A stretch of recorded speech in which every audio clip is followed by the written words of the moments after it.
Welcome to my video on how to make these delicious melt in the mouth chocolate fondants. First things first, we need to melt some butter in a little pan. This we'll coat the moulds with so that the fondant mix doesn't stick. You can, if you wish, obviously melt your butter in the microwave. I just put it in the pan because it's quicker and safer. Then once it's nicely melted, you don't want it browned, you just want it melted so you can use it. Using a pastry brush, I'm just going to coat the inside of my moulds. For my first attempt, which went wrong, I used my JenBear cups. These I use for Christmas when I'm making the chocolate fondants at Christmas. They're quite substantial. For every day, you'll see later in the video, I use a smaller mould for everyday fondants. So my mix for this will make 4 of these bigger chocolate fondants. First of all, put your butter in. Your cups, if they are moulds, if they're cold, it really helps the butter set. Then leave that butter, you want it to almost be set.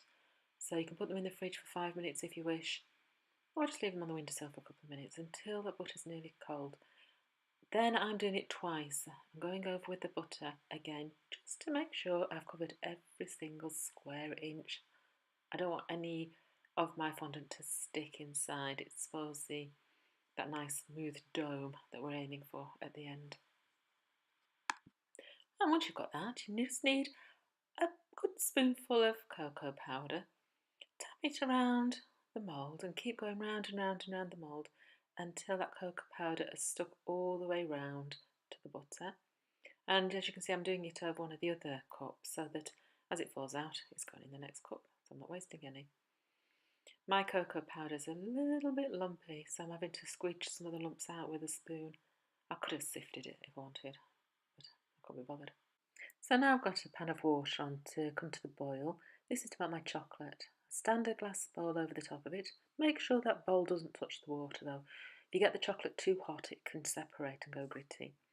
Now I'm just going to weigh out my chocolate and my butter according to the recipe. Now, one of the recipes I read suggested melting the sugar in with the butter and the chocolate, so I gave it a go on this recipe. And I don't know whether it was the fact I did it this way, but this recipe did not work. So I wouldn't do this again if I were you. Weighing out the custard sugar is exactly the same quantity as the chocolate and the butter. Put it in the pan and melted it all together. It melted fine, but the actual recipe, there was a couple of reasons it might have gone wrong. This might be one, but I did make a mistake later on as well. I'll show you that in a minute or two. Here I am just melting the chocolate, sugar and butter together over simmering water. It is important you don't get it too hot. As I said before, the chocolate will go gritty and separate. You can still use it, it just isn't quite as nice. It doesn't look as nice. It tastes the same though. It's got different texture, that's all. So while that mix is melting, I want it to be nice and smooth and glossy. It's time to start preparing the eggs. For the 100 or 120 grams of the butter, sugar, flour mix, you need 2 whole eggs and 2 yolks. So the first thing is just to break my 2 eggs into the bowl, and then I'll separate the 2 eggs. The yolks go in the mix, and the whites I'm going to keep and make some meringues with later. I'm not just going to throw them away, that's a waste of good egg white. And once the eggs are all ready and separated, it's time to beat those eggs together. You want them to be nice and fluffy and thick. I'm just finished separating that last egg. You can use a hand mixer or an electric mixer. I started it off with hand, and then I got my little hand mixer out and did it with that in the end. It was a bit too much to do it all by hand. You want it really thick so it leaves a trail and is pale and frothy. The more air you whisk into the eggs, the better your fondants will be. Just giving that chocolate mix a little stir to make sure it's okay. Don't want to go too far. As soon as it's nice and glossy and even, I'll take it off the heat and start cooling it down. Now, for some reason, I didn't record the adding of the eggs to the mix, but can you see how it's gone lumpy and separated? That is not what you want. It should not look like that. I think the egg mix was still So the chocolate mix was still too hot, and as soon as it hit the eggs, it started to cook them. That's what I think, although it didn't taste like that. I cooked them just to see what they were like, and they actually tasted fine. Now, they did cook very peculiarly, these ones that went wrong. As you can see, the one on the right, it's still got some molten chocolate resting on the surface. Bit odd, but they had cooked through. So just leave them to cool for a minute or two, and then get a palette knife or a soft knife, run it round the edge, and you can tip it out onto a plate. So you see, I'm just running that palette knife around the edge of the cup. I'll grab a plate, pop it upside down on a plate. They drop out so easily because you spend so long preparing the moulds, they really do not stick at all. That's what it looked like. Cut it open. There is a little bit of sauce in the middle. I didn't put a good light on that, did I, at all? But it was a gritty texture. I'm not quite sure why. So I did them again, because these were supposed to be for Christmas, so they weren't good enough for Christmas. But I froze them, as they are now, and we'll eat them with custard Sunday lunch through the rest of the autumn. They'll be fine. And round two. I was determined to get it right. They've never gone wrong before for me, these fondants. But I went back to my old way of doing it. I should never check a recipe online. It's not a good idea, is it really? Mind you, you must follow my recipes. So there I'm putting my chocolate into my pan again, and I'm just going to add the butter to it. I'm not putting the sugar in this time. I don't normally. I'm not going to this time. So I'm just going to add the butter. And once all the butter's in, leave it on that simmering heat over that water, so the heat from the water melts it gently. Yeah, I'd like to go out and buy some more butter for this version, but I'll run out. Never mind, we live and learn, don't we? So once my chocolate mix was melted and nice and smooth with no lumps, I put it to one side to cool.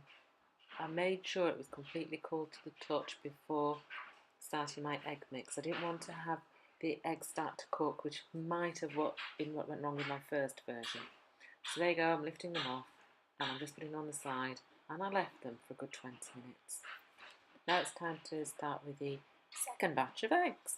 So again, break my eggs, add the egg yolks, but this time I'm putting the sugar in with it, and then I'm going to whip it using my electric hand whisk until it's really thick, very pale and creamy, and it leaves a trail across the surface of the mix. So now I've got my eggs in the bowl ready. I just added my sugar. It's the 100 grams to the 100 grams to the 100 grams of everything still. And now I'm going to start whisking it. This took 2, 3, 4 minutes before I got that really nice, thick, creamy consistency. And you can see how it's changing colour. It's getting paler and paler and thicker and thicker. And with the whisk, you can actually feel the mixture getting thicker. The beaters don't go quite so quickly through the mix. And it's quite a good way of judging when it's ready. But when you can see those trails being left in the surface, that's when it's ready for the next stage. Here I am just weighing out my flour, 100 grams of course. This is just gluten-free flour, Dove's Farm I think, I'm not quite sure. Then I add a little bit of xantham gum, just to make sure it sticks together, and a little bit of baking powder as well, to give it a little bit of a rise. Only a pinch, 1/4 teaspoon, you don't need a lot. There is gum in the flour already, this just adds that little bit extra. Now I'm going to add the flour to my mix. I'm sifting it through just to get rid of any lumps and bumps that might be in there. Give it a good waft through there. Yeah, my siev's still warm from, I washed it and I put it in the oven to dry it from the previous batch, so that's why I'm holding it with a tea towel, because it is still quite warm from being dried out in the oven. There are some hard glassy lumps in this flour. I'm not quite sure what they are. Whether it's browned rice? I don't know. But I threw those away, I didn't really want them in there. I didn't know what they were. Just gently now beat that flour into the mix. Just a very gentle mix. Just until it's incorporated into the egg and sugar mix. There you go, that'll do fine. Once the flour's incorporated, I'm going to start adding the chocolate and butter mix, just a little bit at a time, and then give it a whisk in between each addition. So just pouring a little bit in, giving it a whisk, and then adding the next bit. And I can see straight away this is a much better consistency. It hasn't curdled, it hasn't separated, it hasn't gone gritty. It doesn't look like I've got a bit of scrambled egg in there at all. This is much better. Once all the chocolate's incorporated, give it a good beat with your whiskers, and then I'm stirring it around to make sure there's nothing been left at the bottom of the bowl where the beaters don't reach. Now with that xantham gum, it makes it stick together. As you can see there, it's holding its shape. Without that, it'd be a much looser batter. I do use the xantham gum just because it helps hold the cakes and fondants together when they're cooked. They're less likely to come apart on me. Now it's time to divide the mix between my prepared ramekins. I've used a mixture of little metal ones here and a couple of the big cups because I do want some in the freezer for Christmas if I've got enough mix. So I'll just evenly divide it amongst the ramekins and the cups. And now they're ready to go in the oven. If you want to freeze them, now's the time to freeze them before you cook them. They'll store in your freezer easily for a month. It's about 180 degrees C in a fan oven. After about 6 or 7 minutes, start looking at them. The top will crust over. As soon as that happens, they're ready. Whip them out. Then you'll get that beautiful melt in the middle effect. I hope you enjoyed the video. Enjoy cooking them. They are a lot easier than I made it seem, and they are delicious. Thank you very much for watching. Bye now.